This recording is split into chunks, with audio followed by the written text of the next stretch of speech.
मैं आराधना मिश्रा अपनी YouTube channel Sanskrit आराधना से सभी मित्रों का स्वागत करती हूँ। तो चलिए फ्रेंड्स, देखते हैं आज उत्तरामचर्तम से संबंधित बहुत ही महत्वपूर्ण व्याख्यात्मक प्रश्नोत्तरी को, जो कि इसके पहले भी मैंने एक भाग करा दिया है। इसका आज दूसरा भाग है और बहुत आगे भी प्रश्न है, इसमें बहुत अच्छे अच्छे प्रश्न है। तो आप सभी मित्र जरूर देखिए। आप सभी मित्रों से निवेदन है कि आप सभी मित्र मेरे चैनल को सब्सक्राइब जरूर कीजिए, वीडियो को लाइक करिए और मित्रों तक शेयर करिए। तब चलिए देख लेते हैं, ज़्यादा समय न लेते हुए सिर्फ और सिर्फ प्रश्नों को। तो यहाँ देखते हैं, प्रश्न है पहला हमारा, परार्थानुमान में प्रतिज्ञा वाक्य है। तो परार्थानुमान में प्रतिज्ञा वाक्य कौन सा होगा? उत्तर हो जाएगा ए, पर्वतो वहीन मान हो जाएगा। पर्वतो वहीन मान होगा। परार्थ अनुमान में प्रतिज्ञा वाक्य क्या है? तो पर्वतो वहीन मान होगा। मित्रों, ये उत्तरामचर्तम की ही है। तो चलिए देख लेते हैं इसका क्या है ये व्याख्या। परार्थानुमान में प्रतिज्ञा वाक्य पर्वतो वहीन मान है। परार्थानुमान के 5 अवयव हैं: प्रतिज्ञा, हेतु, उदाहरण, उपनय तथा निगमन। न्याय दर्शन के अनुसार पर्वतो वहीन मान पर्वत पर आग है, यह प्रतिज्ञा वाक्य है। नेक्स्ट क्वेश्चन देखते हैं, आप्त वाक्य है। तो आप्त वाक्य क्या है? तो उत्तर हो जाएगा बी, शब्द हो जाएगा। आप्त वाक्य क्या है? तो शब्द है। आगे देखते हैं इसकी व्याख्या को। केशव मिश्र ने तर्क भाषा में कहा है, आप्त का वाक्य शब्द प्रमाण कहलाता है। आप्त वाक्यम शब्दः आप्तस्तु यथा भूतस्यार्थस्योपदेष्टा पदेष्ट पुरुषः। इस प्रकार जैसा पदार्थ है वैसा ही उपदेश करने वाला पुरुष आप्त कहा जाता है। नेक्स्ट क्वेश्चन है, समवाय क्या है? तो समवाय क्या है? तो उत्तर हो जाएगा सी, पदार्थ को समवाय कहते हैं। सी उत्तर सही है। और इसकी व्याख्या है, केशव मिश्र द्वारा रचित तर्क भाषा में यह कहा गया है कि दो अयुत सिद्ध पदार्थों के संबंध को समवाय कहते हैं। अयुत सिद्धा नाम संबंधा समवाया। नेक्स्ट क्वेश्चन है, विशेष पदार्थ की वृत्ति है। तो विशेष पदार्थ की वृत्ति क्या होगी? उत्तर हो जाएगा ए, नित्य द्रव्य हो जाएगी। और व्याख्या क्या है, केशव मिश्र ने तर्क भाषा में कहा है, विशेषो नित्यो नित्य द्रव्य वृत्ति ही, अर्थात विशेष पदार्थ नित्य है, वह नित्य द्रव्यों में रहता है। विशेषः नित्य तथा नित्य द्रव्येषु अवतिष्ठते। नेक्स्ट क्वेश्चन है, उत्तरामचर्तम में राम किस कोटि के नायक है? तो राम किस कोटि के नायक है? तो उत्तर हो जाएगा बी, धीरोदात्त नायक हो जाएंगे। आगे व्याख्या देखते हैं इसकी। व्याख्या है, महाकवि भवभूति द्वारा रचित उत्तरामचर्तम नाटक में राम धीरोदात्त नायक है। इस नाटक में उनका चित्रण राजा, आदर्श, पति, मर्यादा, पुरुषोत्तम इत्यादि के रूप में किया गया है। उन्हें भगवान नहीं माना गया है। 10 रूपक में धीरोदात्त नायक का लक्षण इस प्रकार दिया गया है, महासत्तो अतिगंभीरः, क्षमावान विकथनः, स्थिरो निगूढ़ दाहकारो, धीरोदात्त दृढ़व्रतः हो जाएगा। नेक्स्ट क्वेश्चन है, भगवान अगस्त्य की पत्नी का नाम था। तो भगवान अगस्त्य की पत्नी का क्या नाम था? तो उत्तर हो जाएगा सी, लोपामुद्रा था। और व्याख्या है, भगवान अगस्त्य की पत्नी का नाम लोपामुद्रा था, जबकि मुरला और तमसा महाकवि भवभूतिकृत उत्तरामचर्तम नाटक में अधिष्ठात्री नदी देवता है एवं सौधातिक महर्षि वाल्मीकि का शिष्य था, जिसका उल्लेख उत्तरामचरित नाटक के चतुर्थ अंक के प्रारंभ में किया गया है। तो मित्रों देख लीजिए, यहाँ पर व्याख्या से आपको 3 प्रश्न मिल गए, जो कि यहाँ पर आपको दिया गया था। तमसा, लोपामुद्रा, सौधातिक कौन कौन है, तो इसके बारे में जानकारी भी आगे मिल गई। नेक्स्ट क्वेश्चन देखते हैं, किस लय में उमोग्धम बंधनादि विप्रलूनम, हृदय कमल सोसी दारुणो दीर्घ शोकः, ग्लपयति परिपाण्डु छामस्य शरीरा, सरगिजियो घर्मः केतकी गर्भपत्रम। ये हो आपका कहाँ का हो श्लोक है? तो ये श्लोक यहाँ से पूछा है, किस लय में मुग्धम बंधनाद विप्रलूनम, हृदय कमल शोषी दारुणो दीर्घ शोकः। प्रस्तुत श्लोक किस पुस्तक से उद्धृत है? तो किस पुस्तक से उद्धृत है? ग्रंथ से। उत्तर हो जाएगा डी, उत्तरामचरितम से उद्धृत है। आगे इसकी व्याख्या देखते हैं, किस लय में मुग्धम बंधनाद विप्रलूनम, हृदय कमल शोषी दारुणो दीर्घ शोकः। प्रस्तुत श्लोक उत्तरामचरितम से उद्धृत है। यह तृतीय अंक का 5वां श्लोक है। और किसने कहा है? तो मुरला ने कहा है। नेक्स्ट देखते हैं क्वेश्चन को। यहाँ पे उत्तरामचरितम के तृतीय अंक का नाम है। तो उत्तरामचरितम के तृतीय अंक का क्या नाम है? तो उत्तर हो जाएगा बी, छायांक कहते हैं। और व्याख्या है, यह नाटक महाकवि भवभूति की प्रौढ़ रचना है। इस नाटक के तृतीय अंक का नाम छाया अंक है। इस अंक को छाया अंक के नाम से इसलिए जाना जाता है क्योंकि इस अंक में सीताराम के साथ छाया रूप में प्रारंभ से अंत तक विद्यमान रहती है। नेक्स्ट क्वेश्चन है मुरला एवं तमसा है, तो मुरला एवं तमसा कौन है? तो उत्तर हो जाएगा डी नदियां हो जाएंगी और व्याख्या होगी उत्तरामचरितम नाटक में तमसा और मुरला नामक दो स्त्री पात्रों का वर्णन है। यद्यपि कि ये दोनों नदियां हैं जो अधिष्ठात्री देवी के रूप में रंगमंच पर आती है और अदृश्य सीता के साथ प्रारंभ से अंत तक रहती हैं। नेक्स्ट क्वेश्चन देखते हैं तुम जीवितम का अर्थ है, तो तुम जीवितम तमस्मी हृदयम द्वितीयम, इसका अर्थ क्या हो जाएगा? तो उत्तर होगा सी तुम जीवन हो। तो किसने कहा है? ये वासंती ने कहा है राम के बारे में। आगे देखते हैं, इसकी व्याख्या से स्पष्ट हो जाता है। इस शब्द का प्रयोग उत्तरामचरितम नाटक के तृतीय अंक में हुआ है। यह कथन वासंती का है। इस उक्ति में राम द्वारा सीता से पूर्व कही गई बातें बताई गई हैं। तापसी वासंती उन्हीं को कह रही है। वासंती वस्तुतः वन देवता है। नेक्स्ट क्वेश्चन है किस नाट्यकृत में गर्भांक मिलता है? तो किस नाट्यकृत में गर्भांक मिलता है? उत्तर हो जाएगा सी उत्तरामचरितम में गर्भांक नाटक मिलता है। और व्याख्या देखते हैं महाकवि भवभूति के उत्तरामचरितम नाट्यकृत में गर्भांक मिलता है। यह एक नाट्य प्रधान ग्रंथ है। इसमें भवभूति ने करुण रस का प्रतिपादन किया है। नेक्स्ट क्वेश्चन है उत्तरामचरितम में किससे कुश एवं लव के जन्म का रहस्योद्घाटन होता है? तो उत्तरामचरितम में किससे कुश एवं लव के जन्म का रहस्योद्घाटन होता है? उत्तर हो जाएगा ए विस्कंभक द्वारा होता है। व्याख्या देखते हैं साथ में। उत्तरामचरितम नाटक में लव एवं कुश के जन्मों का रहस्योद्घाटन विस्कंभक द्वारा होता है। इस नाटक के तृतीय अंक में लव और कुश की 12वीं वर्षगांठ मनाए जाने का उल्लेख मिलता है। नेक्स्ट क्वेश्चन है उत्तरामचरितम के तृतीय अंक में कुल कितने श्लोक हैं? तो कुल कितने श्लोक तृतीय अंक में है? तो उत्तर हो जाएगा सी 48 श्लोक हो जाएंगे। और व्याख्या देखते हैं उत्तरामचरितम के तृतीय अंक में कुल 48 श्लोक है। भवभूतिकृत उत्तरामचरित एक नाट्य प्रधान ग्रंथ है। इसमें भवभूत ने करुण रस का प्रतिपादन किया है। उत्तरामचरितम में यह सूक्ति द्रष्टव्य है एको रसः करुण एव निमित्त भेदाद, अर्थात एक करुण रस ही जो कारण भेद से भिन्न होकर पृथक पृथक परिणामों को प्राप्त हुआ प्रतीत होता है। नेक्स्ट क्वेश्चन है एको रसः करुण एव निमित्त भेदात से संबंध रचना है। तो कौन सी रचना हो जाएगी? उत्तर होगा सी उत्तरामचरितम रचना होगी। और किसकी रचना होगी? तो भवभूति की है। और किसने कहा है? तो तमसा ने कहा है। और किस ग्रंथ में है? तो उत्तरामचरितम में है। इसके साथ बहुत सारे प्रश्न हैं, आगे चलिए देख लेते हैं व्याख्या को। तो व्याख्या से बहुत सारे प्रश्न स्पष्ट हो जाते हैं। एको रसः करुण एव निमित्त भेदात उत्तरामचरितम से संबंध रचना है। यह भवभूतिकृत प्रसिद्ध नाटक है। भवभूति का स्थित काल 7वीं शताब्दी माना जाता है। इनकी 3 नाट्य कृतियाँ हैं महावीर चरित, मालती माधव और उत्तरामचरितम। तो इनका स्थित काल अगर पूछ लिया तो क्या होगा? 7वीं शताब्दी माना जाता है। मित्रों मैंने सारे कवियों से संबंधित बहुत सारी उनकी प्रशस्तियाँ, उनकी उपाधियाँ, उनके बारे में कुछ सामान्य परिचय अपने वीडियो चैनल पर अपलोड किया है। तो आप सभी मित्र प्ले लिस्ट में जाएंगे तो सभी मित्रों को मिल जाएगा। आगे देखते हैं नेक्स्ट क्वेश्चन को। विदूषक रहित रचना है। तो विदूषक रहित रचना किसकी है? तो भवभूति की है। और क्या है? तो तीनों रचनाएं विदूषक रहित है। उत्तरामचरितम सही हो जाएगा। और व्याख्या देखते हैं भवभूति के नाटकों में विदूषक का सर्वथा अभाव देखने को मिलता है, लेकिन विशाखदत्त कृत मुद्रा राक्षस में भी विदूषक का अभाव है। शाकुंतलम के विदूषक का नाम माठव्य है। तो यहाँ पर दिया गया है बहुत ही अच्छी महत्वपूर्ण जानकारी देख लीजिए कि लेकिन विशाखदत्त कृत जो मुद्रा राक्षस है उसमें भी विदूषक का अभाव पाया गया है। आगे देखते हैं नेक्स्ट क्वेश्चन को। अपिग्रावारोदित्यपि दरति वज्र से हृदयम, इसका संबंध है। तो इसका संबंध किससे है? तो उत्तर हो जाएगा डी उत्तरामचरितम से है। और व्याख्या देखते हैं अपिग्रावारोदित्यपि दलति वज्र से हृदयम, यह श्लोकांश उत्तरामचरितम नाटक से संबंधित है। यह सूक्ति प्रथम अंक के 28वें श्लोक से उद्धृत किया गया है।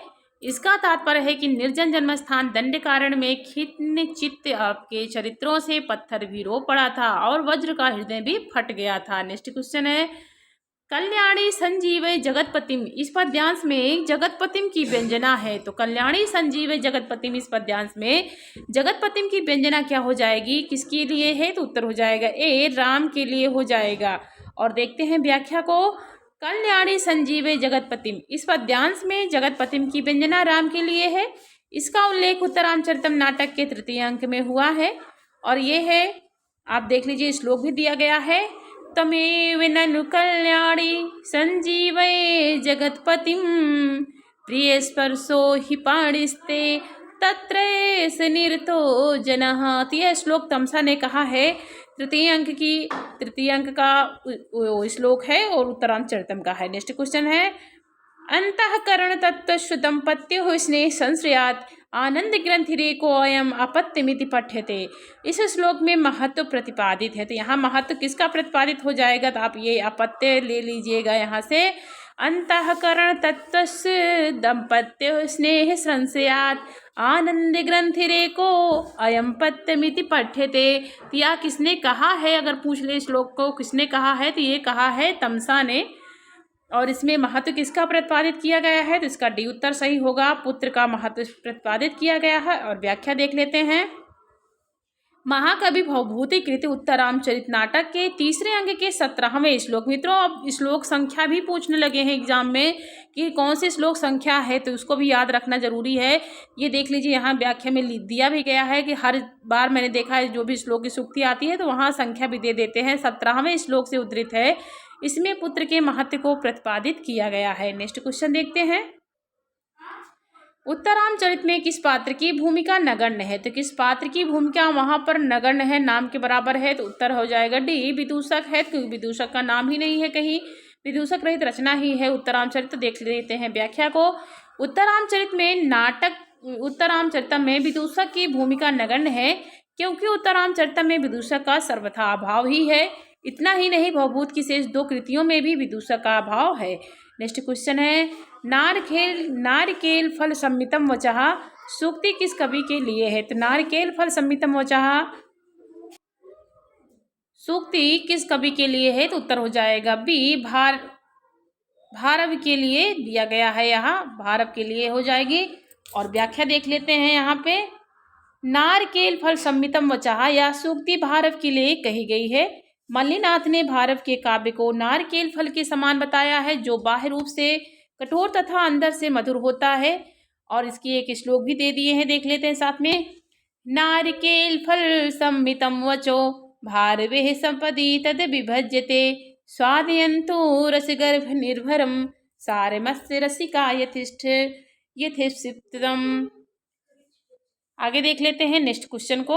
निरंध्र वाल कदली में निरंध्र का अर्थ है, तो निरंध्र वाल कदली में निरंध्र का अर्थ क्या हो जाएगा, तो उत्तर होगा सी सघन हो जाएगा। और आगे इसकी देख लेते हैं व्याख्या को। निरंध्र वाल कदली में निरंध्र का अर्थ है अत्यधिक घना होता है। नीर को धारण करने वाला बादल नीरज जिसमें कोई रस ना हो, नीह शब्द बिना शब्द के। नेक्स्ट क्वेश्चन है वधू द्वितीय का अर्थ है, तो वधू द्वितीय का अर्थ क्या हो जाएगा, उत्तर हो जाएगा डी प्रिया के साथ हो जाएगा। डी ऑप्शन यहाँ पर दिया है तो डी ऑप्शन सही होगा, प्रिया के साथ होगा। और व्याख्या देखते हैं। वधू का अर्थ है प्रिया, द्वितीय का अर्थ है उसके साथ, दूसरा कौन प्रियतम, तात्पर्य है वधू द्वितीय प्रिया के साथ। नेक्स्ट क्वेश्चन है आस्योतनम नुहर चंदन पल्लवानाम आस्योतनम नुहर चंदन पल्लवानाम में नु किस अलंकार का वाचक है, तो नु जो है यहाँ किस अलंकार का वाचक है, तो उत्तर हो जाएगा डी संदेह का वाचक हो जाएगा। और देखते हैं व्याख्या देखते हैं। आस्योतनम नुहर चंदन पल्लवानाम में नुह संदेह अलंकार का वाचक है। यह भवभूत के उत्तरामचरितम नाटक से लिया गया है। संदेह प्रकृति अन्य से संशय प्रतिबोधितः अर्थ उपमेय में उपमान का संशय संदेह अलंकार कहलाता है। नेक्स्ट क्वेश्चन देखते हैं। यहाँ पे नेक्स्ट क्वेश्चन है सूली का अर्थ है, तो सूली का अर्थ क्या हो जाएगा, उत्तर होगा बी शिव हो जाएगा। सूली का अर्थ है। और व्याख्या देखते हैं। सूली का अर्थ शिव है। शिव ईशानतः गिरीशः मृडः कृत्तिवासः पिनाकी उग्र कपटी आदि हो जाएगा। नेक्स्ट क्वेश्चन है लुब्धक का अर्थ होगा, तो लुब्धक का अर्थ क्या हो जाएगा, उत्तर होगा डी क्षमता मित्रों, तो डी उत्तर होगा बहेलिया हो जाएगा। यहाँ देख लेते हैं व्याख्या। लुब्धक का अर्थ बहेलिया है। लोभी लुब्धः गृधनुः गर्धनः तृष्णक हो जाएगा। नेक्स्ट क्वेश्चन है निम्नलिखित में से किसका संबंध उत्तरामचरितम से नहीं है, तो किसका संबंध उत्तरामचरितम से नहीं है, तो ये भी बहुत महत्वपूर्ण है। उत्तर हो जाएगा यहाँ विदूषक का अभाव, करुण रस की प्रधानता, गर्वांग की योजना, अष्टपदा नांदी। तो यहाँ से वो आपको देख लीजिए, विदूषक का भाव किसमें है, उत्तरामचरितम में है। करुण रस की प्रधानता कहाँ है, तो उत्तरामचरितम में है। गर्भांक की योजना कहाँ है, तो उत्तरामचरितम में, लेकिन अष्टपदा नांदी जो है नहीं है। और इसकी व्याख्या देखते हैं। भावभूति द्वारा रचित उत्तरामचरितम नाटक में विदूषक का भाव, गर्भांग की योजना एवं करुण रस की प्रधानता, ये तीनों ही प्रकरण सुलभ होते हैं। किंतु विकल्प डी में निर्दिष्ट अष्टपदा नांदी का इस नाटक में अभाव है, अतः प्रश्नगत उत्तर डी सही है। नांदी का अर्थ है ग्रंथ के प्रारंभ में की गई ईश्वरीय वंदना। नेक्स्ट क्वेश्चन है, भावभूति का संबंध किस कृति से नहीं है, तो भावभूति का संबंध किस कृति से नहीं है, यहाँ पर ऑप्शन हो जाएगा सी, बुद्ध चरितम से नहीं है। बुद्ध चरितम से नहीं है। उत्तराम चरितम है, महावीर चरितम है, मालती माधव, लेकिन बुद्ध चरितम जो है अश्वघोष की रचना है। नेक्स्ट देखते हैं इसकी व्याख्या। भावभूति का संबंध दिए गए विकल्पों में बुद्ध चरितम से नहीं है, यह अश्वघोष की रचना है, जबकि मालती माधवम, उत्तराम चरितम एवं महावीर चरितम भावभूति की रचना है। नेक्स्ट क्वेश्चन है, ऐ कठोर यशः किलते प्रियम कथन किसका है। ऐ कठोर यशः किलते प्रियम, यह कथन किसका हो जाएगा, तो उत्तर हो जाएगा बी, वासंती का हो जाएगा। और व्याख्या देखते हैं।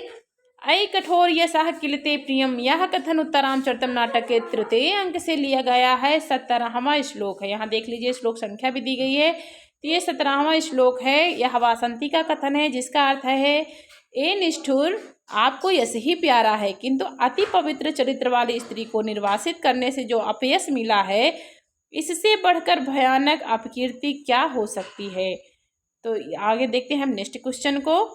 यहाँ पे उत्तरामचरितम के रचयिता हैं, तो यहाँ पूछ लिए हैं उत्तरामचरितम के रचयिता हैं, तो उत्तर हो जाएगा डी, भावभूति हैं। और यहाँ पर देख लीजिए, ये व्याख्या दी गई है, तो देख लेते हैं। उत्तरामचरितम भावभूति द्वारा रचित ऐतिहासिक नाटक है। रामायण का उत्तरकांड इसका उपजीव्य है। इसके 7 अंकों में राम के उत्तर जीवन की कथा है। महावीर चरितम तथा मालती माधव भावभूति के अन्य नाट्य रचनाएं हैं। नेक्स्ट क्वेश्चन है, उत्तरामचरितम नाटक रामायण के कहाँ से उद्धृत किया गया है, लिया गया है, तो रामायण से कहाँ का भाग लिया गया है, तो उत्तर हो जाएगा बी, उत्तरार्ध पर आधारित है। रामायण के उत्तरार्ध पर आधारित है उत्तरामचरितम नाटक। और व्याख्या देख लेते हैं। उत्तरामचरितम नाटक रामायण के उत्तरार्ध पर आधारित है। यह कुल 7 अंकों में विभक्त है। जनापवाद के कारण राम न चाहते हुए भी सीता का परित्याग कर देते हैं। सीता त्याग के बाद बिरही राम की दशा का तृतीय अंक में करुण चित्रण प्रस्तुत किया गया है। भावभूति की भावुकता और पांडित्यपूर्ण शैली का चरम परिपाक इस कृति में पूर्णतः लक्षित होता है। नेक्स्ट क्वेश्चन है, उत्तरामचरितम में अंक की गिनती है, तो अंक की गिनती कौन सी हो जाएगी, उत्तर हो जाएगा सी, 7 अंक हो जाएंगे। उत्तरामचरितम में अंक की गिनती कितनी है, तो 7 अंक हो जाए। और व्याख्या है, उत्तरामचरितम में एक ऐतिहासिक नाटक है। इसमें कुल 7 अंक हैं। इसमें करुण रस प्रधान है। तृतीय अंक में बिरही राम की विरह व्यथा द्रष्टव्य है। कठोर एवं कोमल भावों की रुचिर व्यंजना, रमणीय और प्रकृति चित्रों का कुशल सुंदर अंकन इस नाटक की विशेषताएं हैं। नेक्स्ट क्वेश्चन देखते हैं। उत्तरामचरितम के तृतीय अंक में कवि की मौलिक कल्पना है, तो मौलिक कल्पना यहाँ कौन सा हो जाएगा, तो देख लेते हैं। उत्तर हो जाएगा यहाँ पे ए, छाया सीता का दंडकार्य में पुनरागमन हो जाएगा। छाया सीता का राम का दंडकार्य में पुनरागमन हो जाएगा, ये उत्तर सही होगा। और व्याख्या है, उत्तरामचरितम के तृतीय अंक में छाया सीता व राम का दंडकार्य में पुनरागमन कवि भावभूत की मौलिक कल्पना है। तृतीय अंक छायांक है। इस अंक का आरंभ तमसा एवं मुरला के परस्पर वार्तालाप से होता है। आगे देखते हैं नेक्स्ट क्वेश्चन को। छाया सीता के साथ दंडकार्य में आए राम का दर्शन करने वाला दूसरा पात्र है, तो राम का दर्शन करने वाला दूसरा पात्र कौन है, उत्तर हो जाएगा बी, तमसा हो जाएगी। और नेक्स्ट की देख लेते हैं व्याख्या। छाया सीता के साथ दंडकारण्य में आए राम का दर्शन करने वाला दूसरा पात्र तमसा है। मुरला एवं तमसा दोनों अधिष्ठात्री नदी देवता हैं, जो सीता की सहेली के रूप में है। नेक्स्ट क्वेश्चन देखते हैं। दंडकारण्य में राम कितने वर्ष बाद दोबारा आए थे, तो दंडकारण्य में राम कितने वर्ष बाद दोबारा आए थे, उत्तर हो जाएगा सी, 12 वर्ष बाद आए थे। और व्याख्या देखते हैं। दंडकारण्य में राम दोबारा 12 वर्ष बाद आए थे, यह उत्तरामचरितम के तृतीय अंक में वर्णित है। यह घटना तृतीय अंक की है। भावभूति ने इसे दृश्य काव्य में दाम्पत्य प्रणय के आदर्श रूप को अंकित किया है। संभोग का वध राम द्वितीय अंक में करते हैं तथा वह तृतीय अंक में दंडकारण्य में प्रवेश करते हैं। नेक्स्ट क्वेश्चन है। दोबारा दंड कारण में आए हुए राम के साथ किस पात्र को भवभूति ने तृतीय अंक में वर्णित किया है? तो राम के साथ कौन थी? तो उत्तर हो जाएगा बी, वासंती को वर्णित किया है। और सीता के साथ कौन थी? तो तमसा थी। आगे व्याख्या देखते हैं। दोबारा दंड कारण में आए हुए राम के साथ वासंती को भवभूति ने तृतीय अंक में वर्णित किया है। तृतीय अंक ही छायांक है। नेक्स्ट क्वेश्चन है, तृतीय अंक में सीता वियोग जन्म शोक के कारण मूर्छित राम को पुनः चेतना कैसे प्राप्त होती है? तो तृतीय अंक में सीता वियोग जन्म शोक के कारण मूर्छित राम को पुनः चेतना कैसे प्राप्त होती है? उत्तर हो जाएगा डी, छाया सीता के हाथ से स्पर्श द्वारा प्राप्त होती है। और व्याख्या है, तृतीय अंक में सीता वियोग जन्य शोक के कारण मूर्छित राम को पुनः चेतना छाया सीता के हाथ के स्पर्श द्वारा प्राप्त होती है। लव कुश की 12वीं वर्षगांठ, सीता के छाया रूप का वर्णन, तमसा मुरला नामक नदियों का वर्णन आदि घटनाक्रम के आधार पर यहाँ पर दिए गए आधार पर तृतीय अंक को सर्वाधिक महत्वपूर्ण अंक माना जाता है। इस अंक में सीता छाया के रूप में वर्णित है, इसी कारण इसे छायांक के नाम से भी जाना जाता है। तो मित्रों, आज मैंने उत्तरामचर्तम की 13वीं बहुत ही महत्वपूर्ण प्रश्नों की श्रृंखला को आपके सामने प्रेषित कर रही हूँ। तो आप सभी मित्र मेरे चैनल को सब्सक्राइब जरूर कीजिए मित्रों, वीडियो को लाइक करिए और मित्रों तक हो सके तो शेयर करिए। मित्रों, पढ़ते रहिए। आपकी इसी मनोकामना के साथ मैं आपको शुभ मंगल कामना देती हूँ। सभी आपकी इच्छाएं पूर्ण हो मित्रों, सबकी। और इसी कामना के साथ चलते हैं मित्रों। नमः संस्कृताय।